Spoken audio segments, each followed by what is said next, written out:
Welcome back, guys. We've had a little bit of a shuffle round on the desk. Raven is still with me, but we are joined now by Savit. Savit, how you doing? I'm doing great. I watched that previous series and it was quite an exciting one.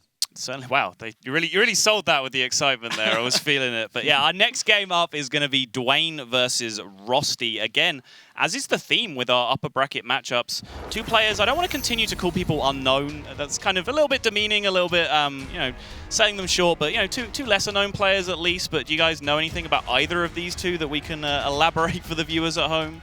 To be completely honest, not all that much. Okay. What we do know are their deck lists, and unfortunately there was a heavy ramp druid deck from duane, and it has been banned, so we won't see that. But there are some unique stuff coming up still. Like Rosty is bringing a warrior, which is a dragon warrior.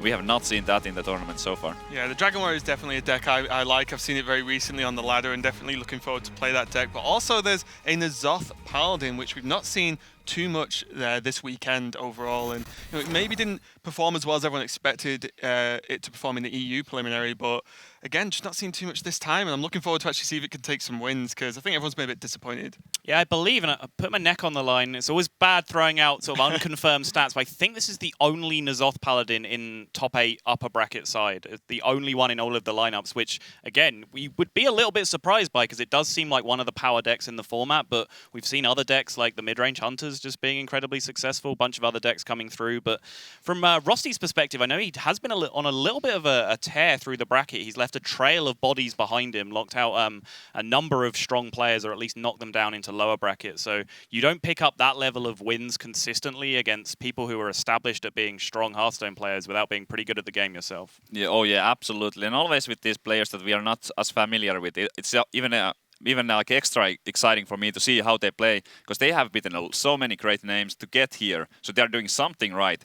both with their play and their decks. It takes both to get far. Yeah, I think as a player who's maybe not like quite had the breakout performance, this is obviously the year to do it in the way the Hearthstone Championship Tour format works, in the fact that it's you can just qualify. There's no prerequisite to do any of that. You can just work on ladder or play in open cups and actually get your spot in this tournament. And I think it's really cool to see these players come out of nowhere. And also, same with Duane, like bringing a hyper ramp druid and getting this far is actually very impressive, to the extent where it's actually been banned out, which again, I'm used to it. It's a bit of a shame. I'd like to actually seen it, but yeah, being banned out is definitely a sign of respect from Rosty. Yeah, as you said, the vetting process essentially for these players is quite severe. You don't just get to show up and play in this tournament. You do have to go through a long process over the course of several months, picking up top 100 legend finishes, playing in open cups. That is not an easy thing to do. So anyone that even ever got to the point of being entered in this bracket has already had a serious achievement in Hearthstone. They know how to play the game. If you make it all the way through to top 8, still in the winner's side,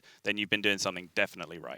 Yeah, it's definitely a tense moment for these guys as well, as they're getting ready for the game. Again, we mentioned it in the last set. This one game, you just have to win one more after everything they've done yesterday. One more game and you're in top 8 and you'll be going to the championships. Yeah, in both of the earlier matches that we saw today, just the facial expressions on everybody's faces, there's so much on the line. These players really want to make it to the top 8. Do you think that's something that comes with the fact that these are some of the less experienced tournament players? I think when you see people, for example, I made the reference to Osaka in the previous series. He is one of the most experienced tournament players there is, and he has the stone cold killer face on him at all times, whereas some of these less experienced players that we see on camera for maybe the first time tend to be revealing their emotions a lot more. Do you think that's a pattern, something you learn to hide as time goes on? Oh, absolutely. I think that the professionals are more used to these type of situations. They have been on the stream before. They have competed for like higher prizes or high prices before. So it definitely helps to have that experience. And for these new players, just being on the stream might be a factor that plays into how they make their decisions in game. Yeah, exactly. And for these guys as well, some of the lesser known players, like, don't get me wrong, this is a huge tournament for pro players to play. This is the tournament of the whole year and everything they're working towards. But this could actually put a lesser known player on the map, and maybe they want to play the game professionally, join a team, and do this full time. And this is definitely the tournament you want to really make your mark on there and get that chance. Certainly is. So aside from the little quirky decks that we've elaborated on, the Druid and such, the Dragon Warrior, what other differences are there in these lineups? I'm looking over and I'm seeing Duane is playing a Leroy Jenkins in his aggressive Shaman, which is a choice that we've seen from one player who was also bringing the South Sea deckhands, but this is just a pure Leroy put at the end of his curve for that extra burst damage. What do you guys think of that inclusion? Well, personally, I'm not like a huge fan. It clearly has been working for him since he has made it this far, but it is one of those things that if you draw it too early, it is a little bit clunky and you might miss a drop on like turn 2 or turn 3. And as a Shaman player, it's very important to have a solid curve going into turn 5 and to the late game. So I'm a little bit like worried about it, but it certainly is a great top deck when you're missing just a few points of damage for the lethal. Yeah, the deck does certainly seem like it's carrying a lot of situational cards. The Earth Shock is still there, the double Lava Burst is still there, Leroy as well. So it does feel like you have the potential to pick up that curve that we saw in a previous series. So it's like, wait, am I actually playing aggro Shaman? I don't actually have 1-drops or 2-drops in my hand. But obviously, as you said, it's worked out well for him. He's managed to progress through the bracket very, very comfortably here. From Rosty's side, he has a much more standard-looking face Shaman. He's bringing the Freeze Mage as well, which we've seen be the downfall of a couple of players, honestly, so far already.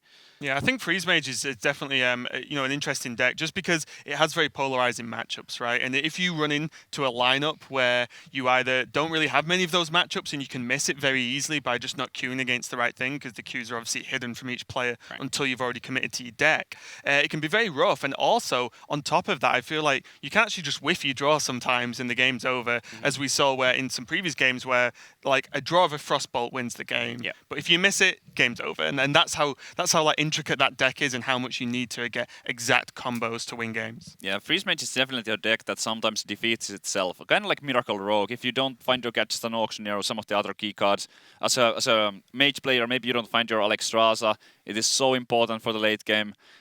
It can defeat itself. Good news for the Freeze Mage player here is, by the way, I just want to point out that there is no Warrior in Duane's lineup, so that's out of the way, because that's a notoriously bad matchup for the Freeze Mage. It certainly is. Just getting used to the game is a little bit delayed. We're going to have a couple more minutes before the game can start. But Alex, I know you've been itching all tournament to talk about N'Zoth Paladin. It's one of your favorite decks. So I'm gonna ask you a question and fulfill your dreams here. Go on. Why do you think it is that we've seen the drop off in N'Zoth Paladin from European preliminaries to this weekend? Yeah, so I think half of it is sort of reasonable due to the performance overall, but also I think it could be a perception issue as well, because although it didn't perform too well, we did see a lot of it. So naturally you're going to see it lose more because you see so many games with that deck in. But also I think the overall shift towards Miracle Rogue as well is definitely a big impact. And just a lot of decks like Freeze Mage, Miracle Rogue, anything that can burst you down, as that's what N'Zoth Paladin is naturally weak to. And after seeing it, how popular it was the previous weekend, I think everyone's like, right, actually, if I just build a lineup that destroys this, I've got to be feeling in a pretty comfortable position. Yeah, that's my number one theory as well. That's just the popularity and the fear of Rogue in particular. It's such a tough matchup. There's so many good targets to sap, and the board clears are just not enough quite often. So if you bring that, you probably want to be banning out rogues a lot, and then you can't ban anything else. So maybe your lineup would then be weak to something else. So that's probably the biggest downfall. But there might be some other reasons too. It makes sense. It feels to me like the Europe preliminary was dictated very heavily or built around N'Zoth Paladin and Warrior, whereas this bracket has been built very heavily around Rogue. It's people bringing Rogue, people trying to avoid bringing decks that are weak to Rogue, and then people bringing lineups that counter Rogue. That's kind of been like the three strategies that we've seen throughout a lot. Of course, the super aggressive quad aggro lineup that some people have been bringing, and we see one of those very aggressive decks being used here. Not an all-out face deck, but the Tempo Dragon Warrior. I think even Brian Kibler would agree we can get away with calling this a tempo deck. I think when you have Inner Rages and Blackwing Corruptors in your deck, does that qualify as a tempo deck? Do we think that's okay? I think so, but I'm sure Brian will let us know otherwise after the game. I will make sure to check with him as soon as I get backstage, but for now, we do have a game for you. I apologize for the delay, but you do have some hot action now, and it will be cast by Savitz and Raven. Good luck, guys. Thanks, Sol. And this is actually a really cool matchup I was going to mention earlier, where it's a matchup I really hope we get to see in cast. The Freeze Mage versus the N'Zoth Paladin. What are some of the key components in this matchup, Savitz? Well, some of the key things are that the Mage has limited amount of damage, obviously, and the Paladin has a lot of healing. So as the mage player, quite often the strategy would be to just deal the 30 damage in one turn.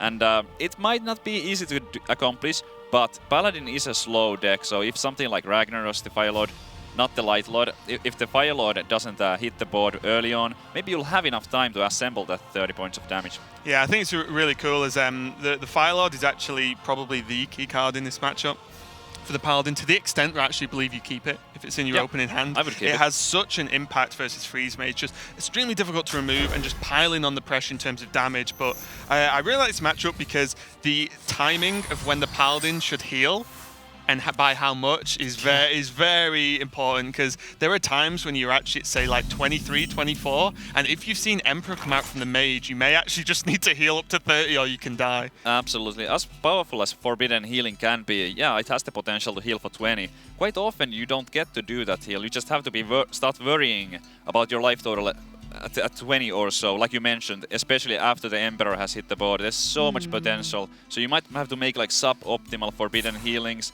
Maybe your opponent didn't even have it and you wasted it, and there's a lot of guessing games also. The game plan for the Mage is definitely to assemble the combination of burst cards and then, you know, pop off an Emperor and then just be able to just burst them down, threaten high volumes of damage. But the opening hands here, nothing too flashy from either player, I don't think. No. The Light Lord was kept, so just a really steady 8-drop to heal for 8, and then at the end of every turn, and also be able to attack, which is what makes him a little bit different from the Fire Lord. Yeah, a bit of a slow start here, and not all that much going on, but that's definitely gonna change in a bit. Rosty here has an option to just hero power the 1-1 and keep his loot hoarder around. I wouldn't also blame him for like going face and letting his opponent make the trade. Play the Novice Engineer to try to find an Acolyte of Pain for turn 3. Yeah, it's a really interesting one. I agree. Like, I think if you go face here, the 1/1 is going to trade, so you gain 2 damage for nothing really. You know, no issue on your end. And also just poking the Paladin just for a little bit of damage now and again, just drop him to around you know, like low 20s maybe. Just suddenly the Paladin has to start thinking about healing every single turn and if it's viable or not. We do see the Alexstrasza come into our hand a little bit earlier for Rosty there, so that's definitely another pressure card in the matchup, I'd say. Absolutely. Rosty hasn't found an Arcane Intellect or Acolyte of Pain. Those are the main card draw sources, but the Loot Hoarders and the Novice Engineer also cycle. They don't increase the amount of cards in your hand, but it helps to get through your deck as quick as possible. Yeah, it looks like he's actually not even playing the Acolyte. He's playing 1 Acolyte of Pain, yeah. So he's playing the double Loot Hoarder, double Novice Engineer, and just 1 Acolyte. So he really wants that, you know, that on-demand draw from the Novice Engineer, which is, you know, sometimes way more useful. So you can draw a card and then actually play it that turn instead of having to, say, wait for a Death Rattle or a damage effect onto the Acolyte. That is very interesting to me. It certainly is the standard to be playing 2 of those Acolytes of Pain, mostly because of how well it synergizes with the hero power. As when you drop it on turn 5 or later, you will be able to draw a card immediately and obviously get the second or maybe even a third draw from it later, while the Novice Engineer does not have that ability. It's always going to be just 1 card. Yeah, and so the last couple of turns from Duane have really been showing like how strange this matchup actually is compared to, say, the rest of the N'Zoth Paladin matchups, in the fact that he just played a Wild Pyro onto the board as a 3/2 because he's not going to combo it with anything like Equality at the moment, and now he's just played a Keeper of Alderman as a 3/4 when it has a actually very powerful effect of making a minion a 3/3, whether that's an enemy minion or a friendly minion. So, you know, it just shows that Duane just wants to put some stuff on the board and just build up some pressure, so he can actually start making the Mage play defensive, because at the moment Rosty's pretty much just doing whatever the hell he wants, and just every single turn it's like, this is one more turn for me to draw my draw my combo cards to be able to just burst you down. Yeah, this is kind of what I was referring to earlier by saying that the Freeze Mage tends to have a lot of time to assemble those combo pieces to get all that damage in, because 3/4 for 4, like that's not a huge threat at all. That's almost like nothing. Rosty here, just with the trade and the ping, could clear the board fully. Yep, so already we can see from Rosty, he does have Pyroblast, Alexstrasza, Frostbolt, now a Fireball, and a Forgotten Torch. So he's very quickly actually assembling quite a lot of damage in hand, and now he's probably getting to the point as he plays the Ice Block there, as he's wanting the Emperor to you know, pop up now and it probably next turn or so he can just play it and get such a big reduction. Maybe once an Ice Lance as well. But as much as there is burn in Rosty's hand, there's just as much healing in Duane's. He has both of the forbidden healings already. It doesn't matter and the about Light healing Lord. when you can kill them in one turn, Savitz. That's true, but something like an Alexstrasza gets completely negated by just the one forbidden healing. Because at that point, when the Alexstrasza hits the board, there will certainly be enough mana to get that much healing, or as much healing as you need. I think so Alexstrasza, what it does a lot of the time in this matchup is you play it as an 8/8 that also forces your opponent to heal the following turn. So they have to heal and deal with the Alexstrasza. So again, it just gives your opponent awkward turns and inefficient probably to do, which then gives you another turn to set up bigger bursts. Because I don't think you're expecting to Alexstrasza and then kill them next turn, unless you've got Emperor, Thalnos, all like already been roll reduced. There are ways to deal with the Alexstrasza 8/8 quite easily. Something like Humility or the maybe Aldor Peacekeeper. Those are some of the better ways to deal with it. Forbidden healing afterwards. Interesting play here. Just going for the silence on the Sylvanas Windrunner. Does not want to get a Doomsayer from his opponent as a gift. Yeah, it's definitely a kind of like small play that's maybe a lot of people will be like, what? Sylvanas' death rattle is pretty powerful. But then when you realize, one of the few minions this mage deck has is a Doomsayer, and you definitely don't want to potentially wipe your own board. So that's definitely a good one there. As Tyrion does come down, Duane managed to just chain drop these big legendary creatures that we're all fond of in this deck, and definitely one of the upsides, I think. Yeah, powerful card here. Getting that 6/6 with the ability to get the weapon in case it dies. Not as good as the Fire Lord would have been. That would have been 8 immediate damage and also not weak to freeze effects. But Duane, I'm sure he's happy with that turn 8 play still. Yep, so now Rosty actually needs to decide whether he thinks like Ice Barrier is just okay, whether he actually wants to kill Tyrion. Because although Tyrion's hitting for 6 every turn, the weapon does also hit for 5.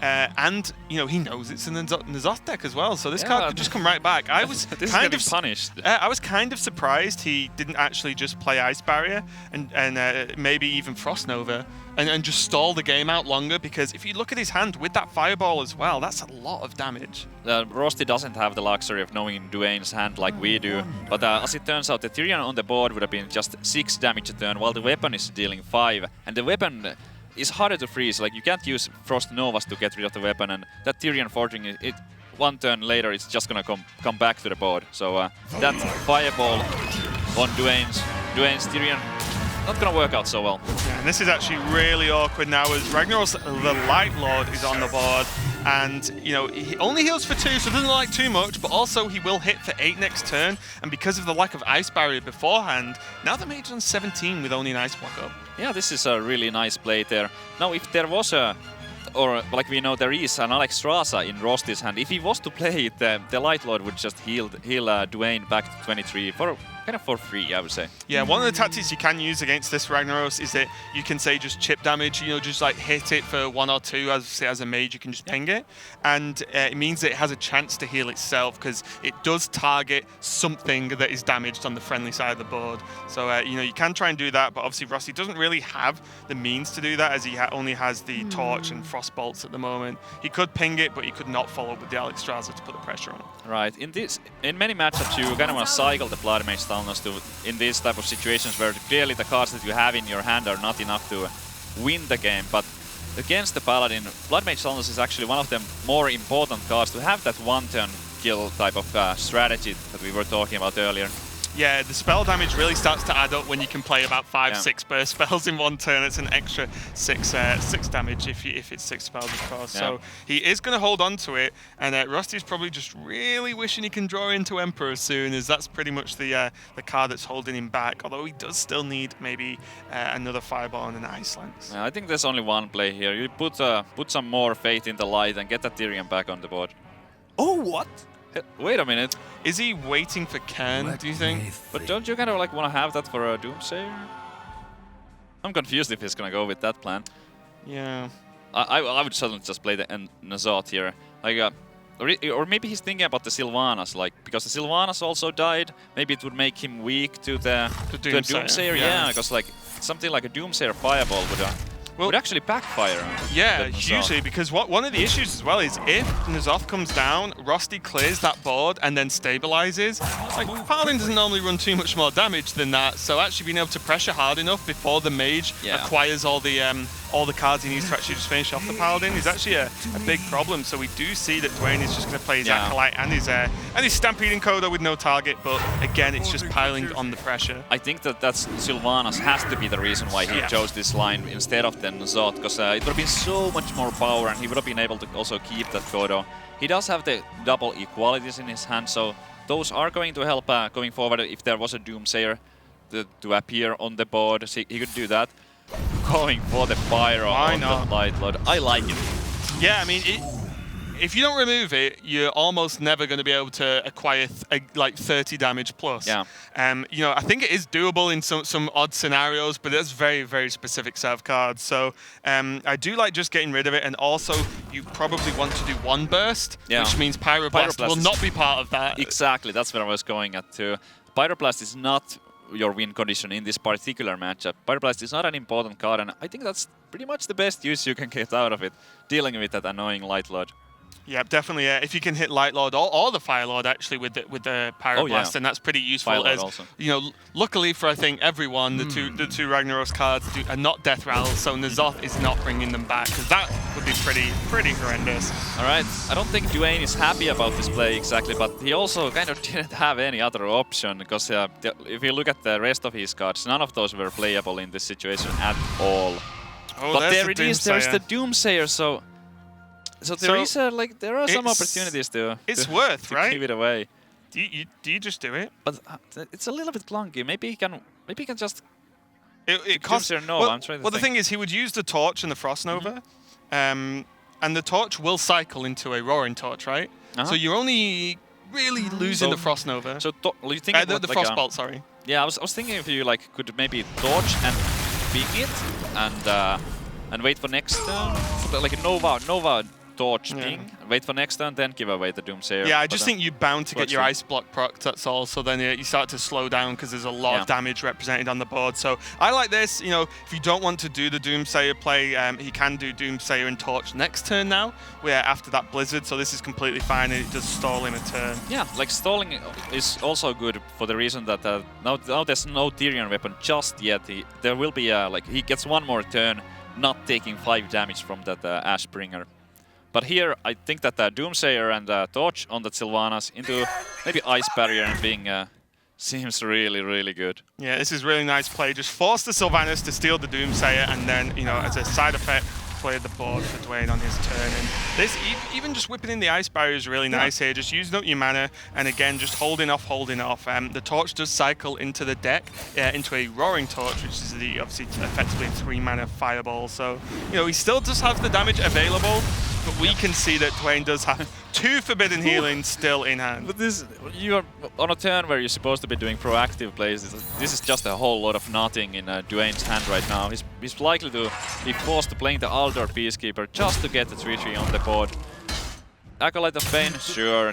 Increasing his chances of finding maybe the Light Lord, that would be also important. Do you think there's potential that this turn for Rosty sort of turns into Alexstrasza? Just because, as we said, the odds on your opponent having Forbidden Healing are so high by this point. Yeah. I think there's a part of it where you just may as well play it, make your opponent deal with it, and then you can follow up afterwards. I think that I like the Doomsayer Nova a tiny bit more, and maybe if it goes off, you can use the Alexstrasza on yourself. I wouldn't even necessarily be using the Alexstrasza on the opponent at all in this matchup. It's definitely an option to just to try to use it on yourself instead, because the value that you get from using the opponent is not that much. Yeah, and this is there's a couple of options here. To be fair, there is an equality that makes the trade a little bit better and doesn't have to eat the an attack of the weapon as well. There's an interesting play here. He could potentially use the humility on that Doomsayer to throw an extra card with his Acolyte. I think he wants to save it for later on though, but it would be an option. I mean, because he has very little proactive plays, so getting that one extra card, it could result in potentially drawing that Ragnaros Firelord. Yeah, I mean, that is the one card he's after, right? I mean, Justicar Trueheart, I believe, is also, is in the deck, and Cairn is still threats that, you know, problems with Freeze Mage to deal with. Yep. But Ragnaros is definitely the one he's looking at, especially putting his opponent on less than 8 health now. Can he block? No, he can't. He's just off, right? Yeah. Yeah, it's a little bit off for now. Consecrate's going to be really nice. If he can put his opponent to 2, or less, of course. Consecrate's actually really nice just as an out-of-hand damage, to hit through and proc an ice block if it, like, everything and the paladin itself is frozen. Yep, that's right. Arcane Intellect, that's an important card. He needs to speed this up. He doesn't have unlimited time, and the sooner he gets his Emperor and the Fireballs, maybe Roaring Torch, the sooner, the less time Duane has to maybe draw his key card. Yeah, and here we see the Alexstrasza on himself instead of on his opponent, because he knows that the Forbidden Healings are ready and waiting. At least one. Yeah, and with the second Consecrate, he can actually proc the block here. That's really so good. He can, if he wants to, he can Equality and then just attack him with everything and Consecrate, and that clears off the Alexstrasza as well as proccing the ice block. So I kind of like it. The only frustration, I guess, is that by using 2, he does need both Consecrates, right? By using 2, you don't have a guaranteed way to proc the next ice block the following turn. So that's the only drawback of that play. Sometimes you maybe want to keep the second Consecrate to be able to, quite easily just proc the ice block. But on the other hand, like popping that ice block, putting your opponent down to 1 HP, knowing that there's no barriers, no healing remaining, just having your opponent, you know that he's going to be at 1 HP for the rest of the game. Yeah. It's pretty good. I think you can't really pass it up. Yeah, so suddenly even the 1/1s from the hero power become quite hefty threats in themselves. Yeah. Alright, some careful sequencing here, most likely getting him exactly down to 1 and not 2 or anything like that. Yeah, that would definitely be a little bit awkward. He does put him to 1, follow up with the Consecrate, full use of the mana that turn, and now Rosty's going to be feeling in a bit of a tight spot, I think. I don't even know really what he can draw at this point, as he said. With he does have the ice block to buy a turn, but Duane still has 2 Forbidden Healings in hand, and we've still not seen Emperor this game. Yeah, for safety reasons, I think we're going to have that ice block come down. There is that Emperor, so he's not too late missing too much. Is it necessarily? Because if he goes for the block here, goes for the Frost Nova, Duane does not have a True Silver Champion or anything like that to yeah, but it only takes only takes a True Silver. It only takes a Ragnaros as well. But on the other hand, like if the ice block stays intact here and he gets to play the Emperor next turn, draws the second Fireball maybe with the Bloody Mage, Frostbolt, Icelands, there's definitely still a chance for Rosty. But I don't know about this. I almost feel like he had to take a chance there and try to keep his ice block for now. Yeah, he even draws the Kodo to kill the Acolyte with 0 card draw. That is rough, but yeah, I mean, I'm trying to think. Maybe he was worried about the True Silver hits. He felt like the ice block is getting popped anyway, but this certainly is getting punished. Duane drawing the perfect card there, denying any potential draws. But right now, I think that's exactly one play. Frost Nova and go for the Emperor. And hope. And hope. And hope. Yeah. He's even going to go for 1 Icelands just to stop a potential True Silver champion. Yeah, I think at this point, though, there's still Ragnaros left. There's still True Silver.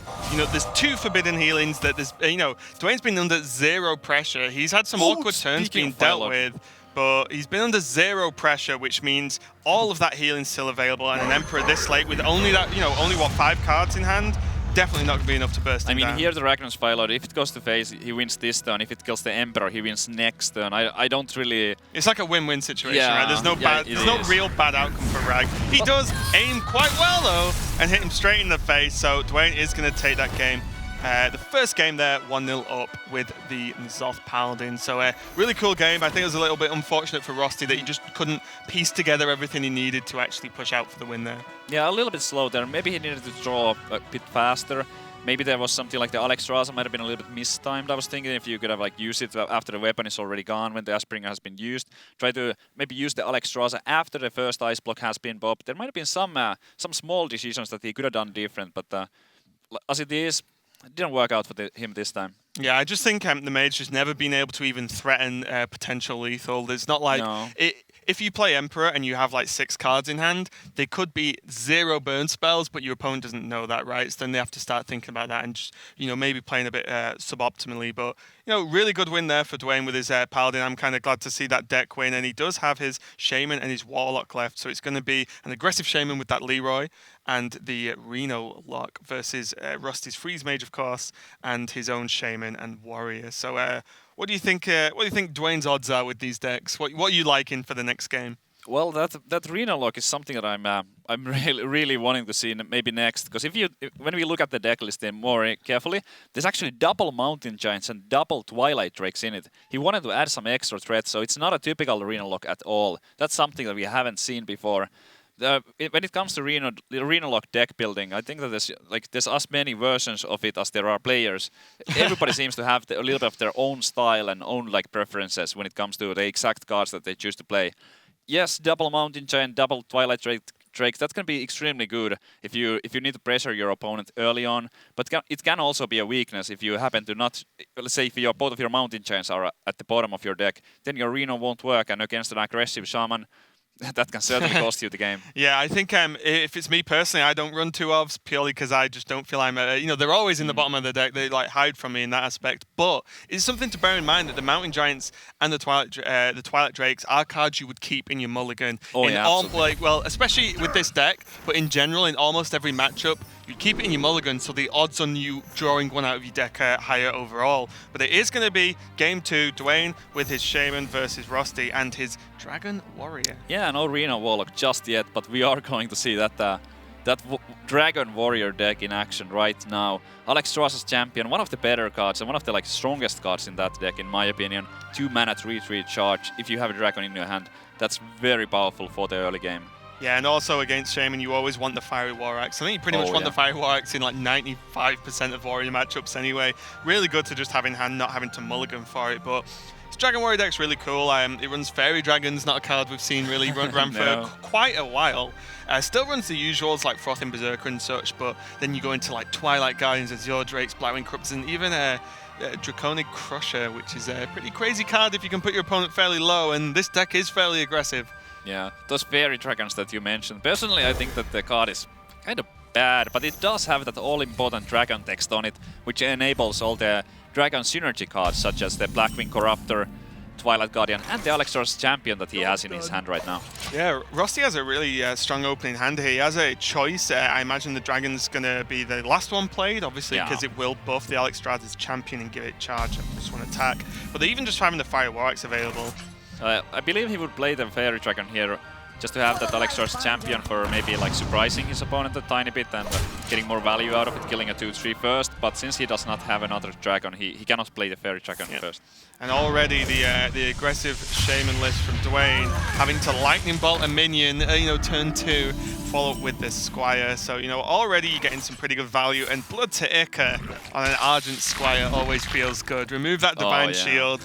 Create a minion that actually easily challenges the 1/1, and he has the mana spare to play the dragon, which he does play now because he has the Azure Drake in hand. Yep, he could have also used the Fiery War Axe to clear off the 1/1, but I certainly like the Fairy Dragon a tiny bit more here. It does give you a bigger minion than what your opponent has on the board, and it can't really get punished in any way. The Flame Tongue Totem, yeah, maybe it could have allowed a trade for it, but that would not have been a good play with the 3 mana available. Yeah, and a really, just yet another powerful dragon in this deck is the Twilight Guardian, especially when your opponent is, playing an aggressive deck themselves. And just having that massive wall of 6 health is huge, and he does have the Azure Drake to proc it as well. There is the Earthshock in hand for Duane, but that's, it does remove the taunt, but it's still a big minion to just keep trading for the rest, for the rest of the game, or at least a few more turns. Yeah, it is, and this is a rough turn for Duane here. Only having a 1-drop. Only having the Earthshock, it's what do you even do? Just throw them up. Those don't accomplish anything. Really. I agree with this, yeah. Otherwise, you're just sort of sacrificing your Trod onto the Fiery War Axe, and there's no real benefit to doing that. And here comes the Twilight Guardian, which you've got to feel will have a knock-on effect to Duane, potentially going for the Earthshock, or... The Twilight Guardian, tiny bit awkward there. The Azure Drake would have been better with the mana, but once again, those dragon synergies kind of force him to play his minions in this particular order. The extra health is really important as well, because if this turn there's an Earthshock and a Lava Burst to just kill off the minion, then that means Doomhammer's not coming down next turn. And as we can still see, of course, there is only Trog and Finley in hand other than those, so not really got good follow-up. So this might actually force Duane, as he hovers over it, to go into the Doomhammer purely because it's just the best turn for it. This is so rough. Even if he plays the Doomhammer, he cannot even kill that. He would take 6 damage and not even kill off that Twilight Guardian. The Twilight Guardian is such a powerful card against the Doomhammer. Steady shot, armor up, dagger mastery. Certainly not picking up the dagger masters because of the 2 doom hammers in his hand. Just goes for the steady shot. Definitely not faithful enough to go for armor up yet. You know, he is, still does remember he is playing an aggressive deck himself. But oh yeah. This is still in a rough position as Rosty still has just 2 minions on the board that have got, you know, plenty of juice left in them just to keep trading away. And Rosty does have armor up, and at the moment, being only on 20, like being on 27 this late into the game is definitely a rough one, even with 2 doom hammers in Duane's hand. Yeah, this is really going Rosty's way right now. It's looking almost helpless for Duane. There might be some good cards, like does he have a lightning storm? I don't think he even plays a lightning storm, No, so he that's doesn't, not no. available. But some sort of way to maybe remove some of those minions, like or assemble enough damage. But 27 and that armor up available to Rosty. Yeah. Borderline impossible. Everything's just going to feel too slow now.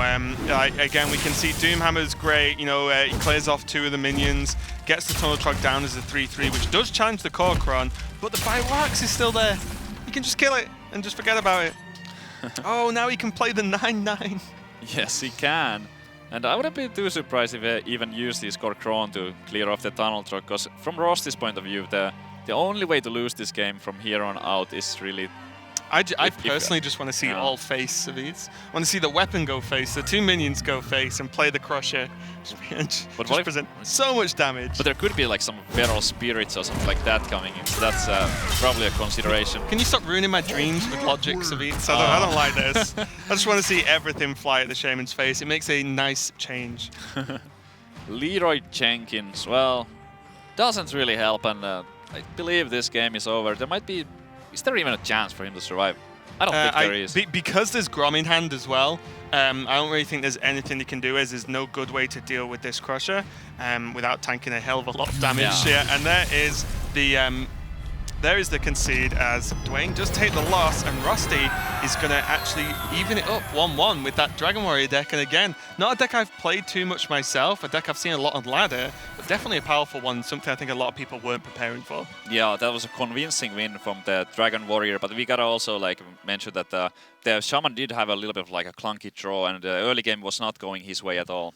Yeah, it's definitely a rough one there for Duane, but these guys are at 1-1. Still got plenty of chances to take this top 8 spot as well. Yep. And it is going to be the Shaman and Warlock versus the Freeze Mage that we saw earlier from Rosty and his own Shaman. So I think both of the Shaman lists are fairly, they're both aggro lists, except Duane has the Leroy as the sort of standout card, I would say. Yeah, there are a few differences here and there. For example, I believe one of the players was not playing Tuskar Totemics at all. Rosty does not have any Tuskar Totemics, which is one of my kind of like favorite cards, I suppose, because of the 2 in 7 chance to get either a Mana Tide or a Totem Golem from it, which gives you a huge power spike. On the other side, I believe there's no Abusive Sergeants in Duane's list. And there are all sorts of like small differences. I believe there are like 6 cards off or so. Yeah, I think especially in this tournament that we've seen this weekend, there's been a hell of a lot of deck lists that we put under umbrellas of aggro Shaman. It's like, yes, it is an aggressive Shaman list, but there's a lot of card changes and a lot of differences across the board. Even we see multiple versions of Pirate Warrior, for example, which is again something I didn't think I would ever actually say. Yeah, it feels like almost like the Miracle Rogue and Freeze Mage are the only decks that are really well ironed out, because those are like a decks that have also been successful in the past, so people already know exactly how to build those. But for the other classes, for the other decks, there simply hasn't been enough time to figure out the optimal lists after the latest expansion. Yeah, and we are going to go into Game 3, as it is the Shaman Mirror. So both highly aggressive decks, as we were just discussing, but we're going to see which one comes out on top, as both are actually running Earthshock as well, which I think is a fairly new addition to the list. Not really standard up until maybe this tournament. Maybe we missed the memo on that one, and Earthshock's the new thing. But definitely a good sort of tech card, I'd call it, just to get past some of these like big taunt minions, and maybe deal with a frustrating Sylvanas, Tyrion in terms of N'Zoth Paladin as an example. Yeah, it's a card that can work out extremely well. You can get a huge tempo advantage with it. You can deal with a Doomsayer with it, which is often a huge problem for the aggro Shaman if there's a turn 2 or 3 Doomsayer. But it can also kind of make your early draw clunky, because with the deck you really want to be proactive. You want to have a lot of empty board plays. You want to have your own minions, not just be reacting to your opponent's plays. So Earthshock is another spell that can only be used in certain situations. to get the full looks effect. like Rosty's come out on top in the overall opening hand. I would say he can coin out the totem golem and go into Finley as a follow-up if he really wants to. He can hold on to the coin if he wants to maybe go into the flame wreath a little bit quicker. But I definitely think getting the 3-4 on the board is the right play here. Absolutely. For next turn, if the abusive sergeant is useful, he can go for that. Or just a Finley, also not a bad play at all. You don't really want to be playing the totem golem much later either because of the overload. Yeah, For your other cards. Yep, he does have the choice of 1 drops, but obviously he doesn't need the extra damage from abusive to trade at least. Yep. And you know, Duane's probably pretty happy that that juggle actually hit the Tome Golem, as 1 damage to face doesn't change much at the moment, but the Tome Golem does come into lightning bolt range as well. That picks up the lesser heal. It's an interesting inclusion, or like an interesting choice. We have seen it more and more in these aggressive shaman mirror matches. I don't play this deck very much, so I'm not that familiar with like the decisions when it comes to the mirror match. But I have seen this the heal pick so many times now that I gotta believe that it is quite good. Yeah, I think the idea is that because you're both trying to play for the board fairly early, Yes. you know, Tome Golem's the perfect example because it has so much health and there's not a lot of actual your opponent's minions that kill it outright. If it's damaged and set up for the following turn, then you can actually just heal it out of range. And for 2 mana for a minion to just do that much repetitive damage is actually, you know, although it's not steady shot and not as obvious as steady shot, it can actually work out better in the long run. It's also quite flexible, because if your opponent picks a steady shot, you can effectively negate it by using the heal on yourself to keep your head above the water. Yeah, exactly, and it's just completely negate that aggressive stance, which depending on your hand is something you might actually want to do. As if you know, we can see, for example, Rosty has Doomhammer and Rockbiter in hand, so he knows he's got a big chunk of his burst. Yep. And here maybe a little bit. It's actually not that bad of a turn. Yeah, he can heal Finley. He and can. Trade and this is exactly what. Works too. Yeah. And here we see that the priest hero power on the shaman coming to good use. Yeah, he's choosing to keep his Feral Spirit on full health and keep his Finley on as a 1-2 over having to put Finley down as a 1-1, which is fine. The Doomhammer is going to tank this twice, and 4 damage to face is actually pretty important at this point, because both players up until now were fairly safe on health because they're playing for the board so much. Oh yeah, and here the Flame Breather faceless. There's no way he's gonna play anything else. The Doomhammer is gonna still be nice later. He knows that his opponent doesn't really play any good answer to it. There are no hexes in this particular summon list, so the 7/7, in order for Duane to remove it, he would have to spend a lot of resources. Yeah, this is pretty swiftly snowballing out of control here, and we see 2 of the minions do get cleared up into Feral Spirit, so he's going to think he's pretty safe, but we can see there's Abusive Sergeant. And also, this is what I mean, like, the 7/7's almost certainly going to go into a Feral Spirit, and he can just heal it back up again, so it's just still on 7 health, so it's not like it's going to tank a Lava Burst. But with the Rockbiter, he can actually go face for 7 with that, which is even better. Do you think you want to save the rock? Oh, okay. I No, didn't know if you wanted to save the Rockbiter for the Doomhammer. No, but I mean, you get 7 here. It's just so incredible. If you use it with the Doomhammer, you get effectively 3 extra damage, and here it's going to be 7. So I don't think people should get too locked into the Rockbiter Doomhammer. Doomhammer idea. Hitting to face for 2/5 attacks is so much fun to beat. It does feel pretty awesome. It's like pyroblasting, but not spending that much mana and still keeping your weapon.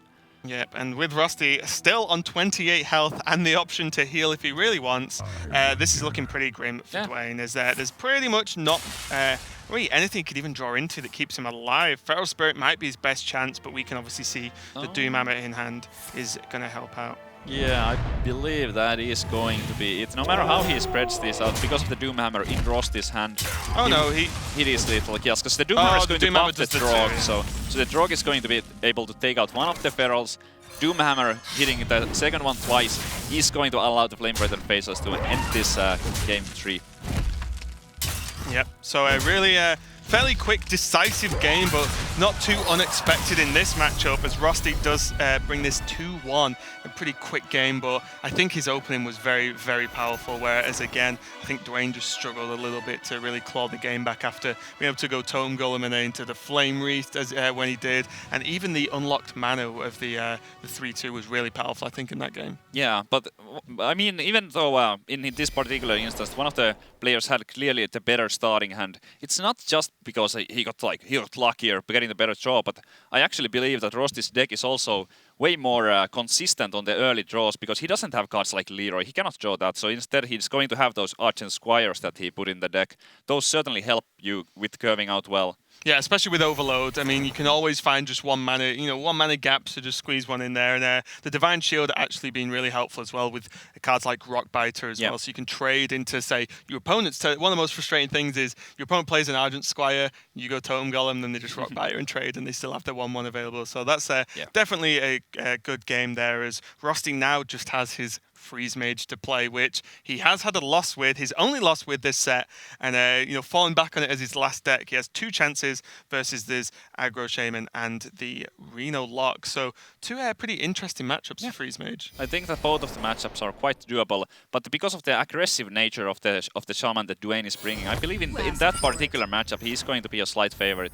Yeah, it's kind of interesting. They're both definitely doable matchups, but also matchups that can go very, very wrong very quickly in terms of the Shaman being far too aggressive early on and the Mage not quite drawing the the stall effects he needs, and then the Reno just drawing Reno is a lot of the time a pretty reasonable problem for the Freeze Mage. But certainly is.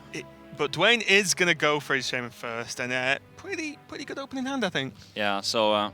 Quite often in this matchup, the Shaman just might be a little bit too fast for the Mage, but if the Mage manages to deal with the early minions and those Tunnel Rocks and Totem Columns don't add up to 15 or so damage, the Doomhammer might be a tiny bit too slow to end the game before the Mage gets to his burst. Yeah, and especially with cards like Ice Lance, you can just completely cut out a lot of that damage for a turn. And it's definitely one of these matchups where the Mage is going to be maybe less concerned with doing some crazy burst to end the game and more concerned with not dying and just starting the game out. From the Mage's point of view, you just want to stall out the game. You want to get to those turn 8, turn 9. You know that in the end you will have enough damage to finish off your opponent, but the survival and avoiding taking damage early on, that's the key to success. Yeah, and this is a much better opening hand from Rosty after the mulligan. Even an Icebreaker is so nice early on because it's just guaranteed extra health, and your opponent doesn't normally have the board to hit through it. And Frostbolt, very quick, easy answer to the Trog, which can obviously get out of control as we see the Totem Golem. There's Ancestral Knowledge, Lava Burst, Lightning Bolt, almost everything in the hand of Duane would have buffed that Trog ridiculously. And here we see Rosty is taking that approach. He just wants to avoid the damage. In some other matchups, maybe Novice Engineer would be the play. You want to keep cycling and having efficient turns going forward, where you have that extra card available to you. And Frostbolt, maybe it's something that you want to keep for killing your opponent later on. But in this matchup, you really want to play defense early on. Yeah, and Duane's now got the choice. He can coin out the Argent Horse Rider if he really wants to. He does have the opportunity to just play Flame Tongue. And the good thing about holding onto the coin here is it's something that we sort of mentioned earlier, where similar to the Argent Squire, it sort of negates Overload a little bit just because you can sort of unlock a crystal and maybe go into, say, a quicker Doomhammer or something like that. So I kind of like holding on to it. He gets the 2 damage anyway that he would have from Horse Rider with the buff from the Flame Tongue. And it's going to be ready and waiting there for the Horse Rider for next turn, so he's going to get some extra use out of it as the Horse Rider is likely to get played here. Maybe even the Totem Golem. Yeah, this is a tough one. He can go for both, but I definitely like holding on to coin because he's going to overload himself. So if he, this is really nice because if he draws Doomhammer next turn, he can still play it because he has the coin. It's true. I would have hated the Argent Horse Rider though, because even though there's 5 mana and Frost Nova Doomsayer would be an option, he did have a Lava Burst and a Lightning Bolt to maybe deal with those. Deal with that Doomsayer, but Lightning Bolt and Lava Burst also nice for the face. Yeah, I think it's something we saw in a match yesterday, I believe, where there was a lot of burn used to guard a 2 to 3 minion board for Shaman, and it actually ended up being that maybe you could have just took your damage with the Doomsayer, just attacked in face and let the minions die, and then have the burst in hand to help out later game. So I don't mind this play not overcommitting too much, but still presenting quite a lot of damage. There's still 10 attack on board, to be fair. There are different lines of play. Also, if there was that Doomsayer Nova, he could have used the Argent Horse Rider with this line of play. He could have used the Argent Horse Rider and the Lightning Bolt to remove it and save the Lava Burst for later on. Yeah, definitely had a lot of options to deal with a, say, worst case scenario this turn. Yeah. Rosty's now just kind of trying to work out what he really wants to do. He kind of wish he had one more mana on his overall turn for the Blizzard. I definitely think that the Frost Nova is the choice here. He's looking at 10 damage on the board. He has 2 Blizzards in his hand to keep freezing the board. It's going to be quite like challenging for Duane to be getting damage in with his minions, with the exception of that Horse Rider, which does have the charge effect. Yeah, I was going to say, if he played Acolyte, he's braver than I would be. Just take 10 to face plus anything else that's left. So definitely a good play there, just Frost Nova. And as you said, his next 2 turns are almost certainly going to be Blizzard into Blizzard, just to slow this board down and trying to acquire some more cards to simply stay alive. Or now Blizzard into Flame Strike. I guess a roll of a Healing Totem might define that. That is also pretty good. With that Novice Engineer, yeah, taking out the Flame Tongue. The 1 damage to his opponent's face wouldn't do all that much in this situation. The Flame Tongue is likely that it would have been removed with the next AoE effect that he is going to play, so he's kind of missed 1 damage in some ways, but I kind of like it not being forced into using the Blizzard in case that there was a Doomhammer instead of the Flame-rated Faceless. Yep, and Duane identifying very quickly that when you have 4 mana, playing a 7/7 is normally a good play. There aren't too many options where that's going to work out negatively for you. A little shake of the head there as the second Blizzard is played one after the other. Yep. And he's actually going to kill it off with the Ice Lance. Even though he has the Flame Strike, this opens him up to not have to Flame Strike next turn to clear it off.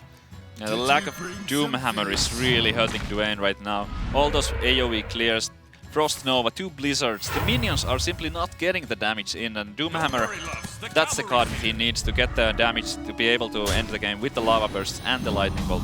Yeah, he has sort of half refilled his board, just not too much pressure. And, you know, Rosty is still on 26, and he has Ice Barrier as well. So, looks like he might actually go for the Ice Barrier this turn. It lines up with what's left of his mana, depending on what he's drawing. Does have a Novice Engineer, so again, it's effectively going to be a +8 heal for Ice Barrier. So, it's going to be very, very difficult for Duane to actually crawl back from this one. But there is that card. That is Dune. the card that he needed.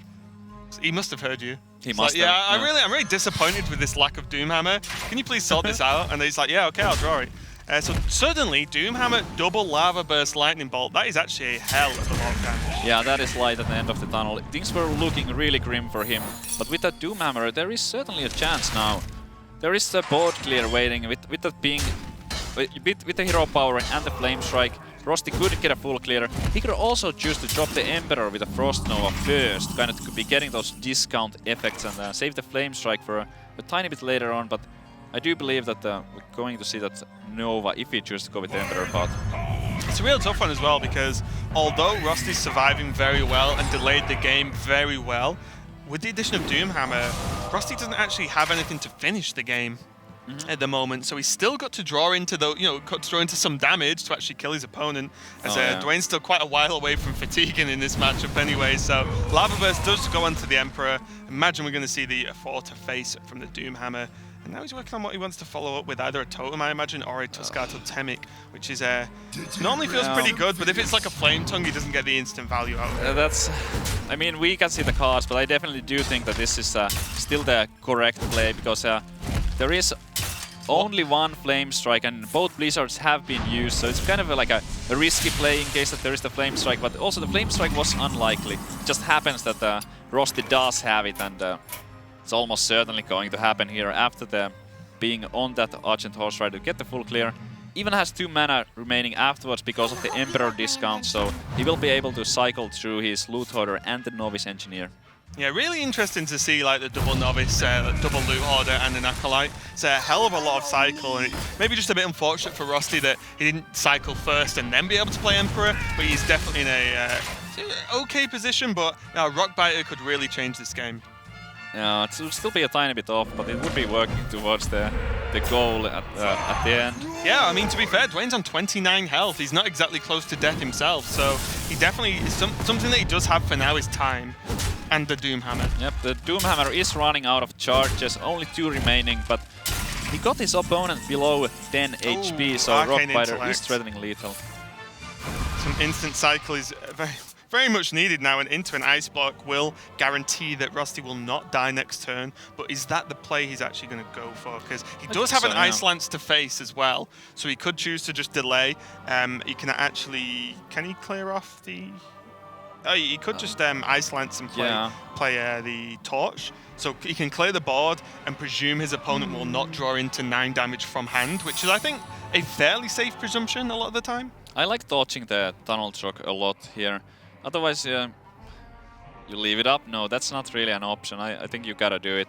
The Ice Lance that you mentioned was certainly an option, and still is, even though he did choose to play the Ice Block. So going for the Ice Lance now would feel a little bit weird. In that case, I believe the better sequencing would have been to get those minions instead of the Ice Block, because there's no... Whoa. Oh, he wants to cycle. Draw. Yeah, he wants to draw. Interesting. He draws into another Torch. So he is able to just ping off, and now without the Ice Lance, he is potentially open for the Ice Block to be procced this turn. But the draw is a Flame Juggler, so the best Duane's going to hope for is, I don't know actually, both are probably okay. 1 extra damage to face is pretty important when you're trying to proc an Ice Block, but maybe the 1-1 Novice Engineer isn't going to be a hero and suddenly end the game for the Mage, so pretty okay with the face damage there. Yeah, we can see that Duane chose to use his Doomhammer here. Now there's no longer the possibility of finding the Rock Biter for the Ice Block popping, but if he was to draw his second Doomhammer, he wouldn't have it in his hand useless. Yeah, it's kind of funny, the sheer volume of card draw in this Mage deck, but all it's doing is drawing into more card draw. So I know, draw the pieces you want, please. As we see 3 minions on the board that all effectively have card draw mechanics attached to them. So that's kind of funny. I don't think there's any need for the Ice Lance to face. Not. Ooh, just play around top. Wow, he does not want the Doomhammer off the top to at least proc the Ice Block, which I think might be a bit of a stretch. I think that's a little bit too much, because the last Doomhammer was literally the only card that play was good against. Even the Rock Biter from the top would not have been enough to pop the Ice Block, so maybe playing a little bit too scared for my taste right there. But I can understand it, there's so much on the line, so you kind of want to like try to be safe. But, well, you can just choose to say, I will not die. You know, the block will not be proc next turn, but there was still a lot of spells he could draw, I think, to actually go into that. So I don't know. I think there's still a Lava Burst left for a start, which could have proc the block. Yeah, so that Ice Lance did end up being completely wasted in the situation. Doomsayer, let's be honest, not the best card he could draw. He's actually going to play it because he wants the Thalnos to die so he can cycle.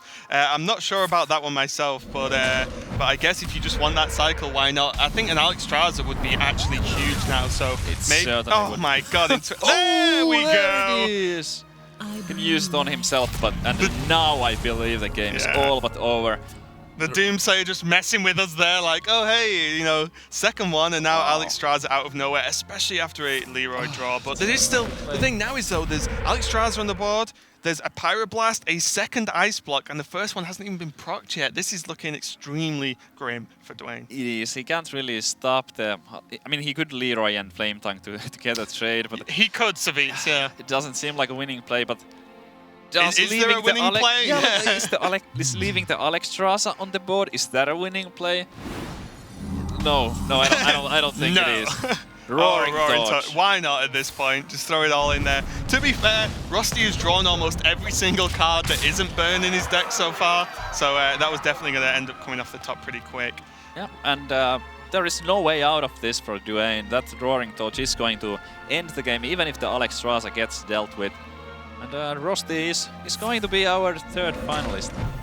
Or is there a... Oh, you can get a taunt. No, but it doesn't help. It doesn't protect you from the torch. The torch goes face. I was like, no. Spell taunt! Spell taunt. But no, this does look like... Duane's just going to sit and just be like, is there anything I can do? Because to be fair, he doesn't know there's a torch in hand. So he's just going to make it... You know, he's going to make the best play possible. But we can see... as the turn's about to tick over, Rosty looks very calm, considering he's about to go into the top 8. Just gonna wait for that roaring... Oh, and a fireball as well. Which one do you want? It's gonna be the Roaring Torch, as Rosty is, again, one of the players going to the top 8 on the back of his Freeze Mage finally getting that win. Yeah, very little emotion there. Maybe it hasn't quite settled in. He's done it, he made it, he's in the top 8.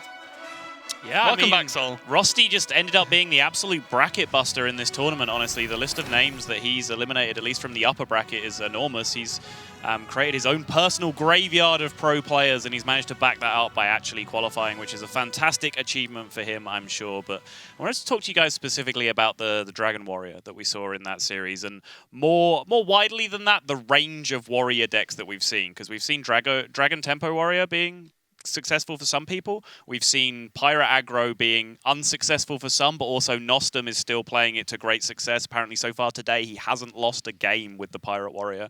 So it's being successful. And then, of course, the classic Control Warrior, Cthulhu Warrior, Tempo Warrior, that's all sprinkled in the mix. Do you guys have favorites? What do you think it is about Warrior in particular that means we see such a range of decks being played?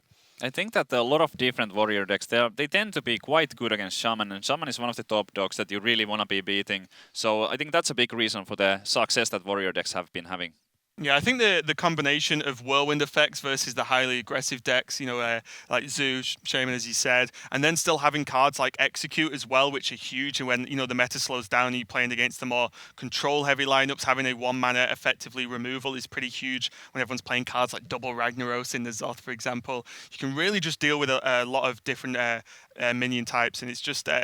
I personally like mid-range or tempo warrior, whichever is still undecided as to what we're going with. I suppose it depends who's on the desk. I really like that deck just because I feel like you can actually, as we mentioned earlier, Sol, your matchups are all decent. You all feel pretty good about any matchup, and then it comes down to the game itself. Whereas, versus say Freeze Mage, where he's Control Warrior, this could get very grim very quickly. So maybe even an unwinnable matchup in a lot of aspects. All right, I think the other big talking point is we finally got to see Freeze Mage getting over the line for a player. We've seen today Freeze Mage fall flat quite a few times. I think we were trying to do the calculations as we were watching the game backstage, and I think Freeze Mage went 0-5 or 0-6 up until this point, and finally managed to pick up a win here just to clutch out that last win for Rosty. So is Freeze Mage a deck that's well positioned here? What's the reason for it struggling? Is it just like a difficult deck to play? Has it been getting bad draws? What's been going on?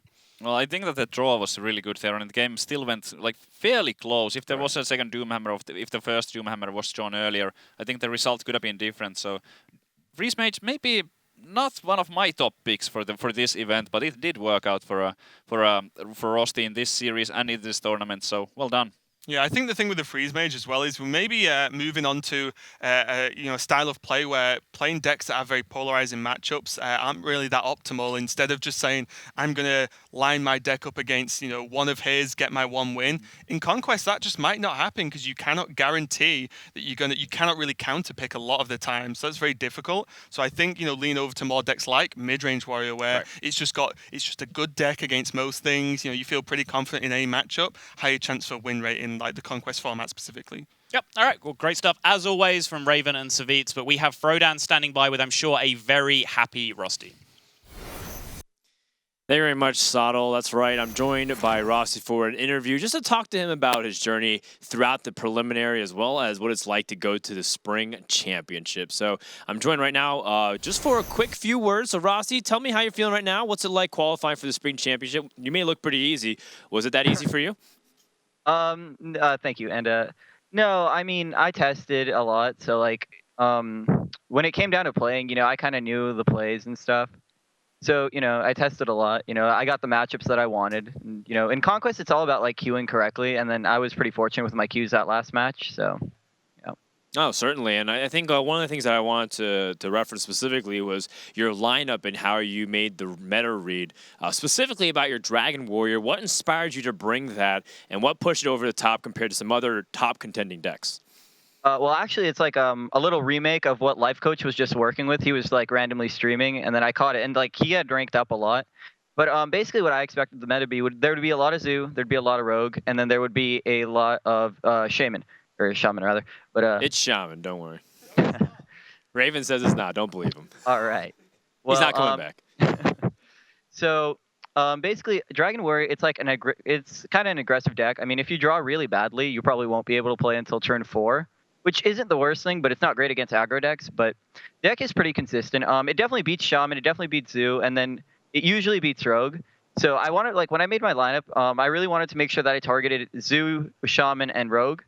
So, and that went well because I made the right read, on the decks that I was going to play against for a lot of the tournament. Absolutely. Now, I do want to apologize. We've actually tried to do a lot of research and learn a little bit about your competitive background without actually, talking to you directly. But we haven't had a chance to know much about you. There's not a lot of information. So, have you been competing in Hearthstone for a while, or if not Hearthstone, in other games as well? This is my first like major Hearthstone tournament, but I used to play Yu-Gi-Oh really competitively, and then I actually quit about back in August, so I came to the Hearthstone. But in Yu-Gi-Oh I played really competitively, like I had 9 premier event tops, and then a lot of the thinking you can reapply to Hearthstone, where like when you play against better players, you can adjust your thinking based on them thinking that you're not very good because you're a no name, which is completely fine with me. Yeah. Awesome, man. It's really good that you have such an illustrious competitive background. The last thing I wanted to ask is just like, who are you practicing with? You said you tested a lot. You obviously had to test with somebody, or did you test by yourself solely through ranked play? No, I actually tested with Hambino. PNC was actually up next. Wish him luck. And then I tested with Topo Pablo. He's from Chile. It was really cool. Like because these guys were just messaging me, asking me if they wanted to play, and then I found out they're from like a completely different country. That was really interesting. That's I awesome. also played with Nalgodan, who's like also from Argentina. And then yeah, there were a bunch of like other people, here and there, but these were like the main like practice group. All right, well, there it is. Rosty, once again, a player that's kind of making his mark, but at the same time didn't do it alone. Really glad to see that you're able to do it, and we'll see you next month in the championship. All right, thank you, appreciate it. All right, well, that was a very well-composed interview. I really liked some of his thought process. You can tell that he put a lot of effort to just understand not just his own plays and what he wants to do, but also the metagame, considering it's his first big tournament that he's really tried. And I think it's a really awesome thing, too, because a lot of people, for them, the Hearthstone Championship Tour is their first time to compete in the Hearthstone tournament. So for a lot of these players, you guys can be the ones doing that too. So make sure to join in the conversation, #HCT. Sign up for your next Tavern Hero. Maybe you can be the next Rosty as we get ready for our next match. So don't go anywhere. More action here in day 2 of the America Spring Preliminary right after this.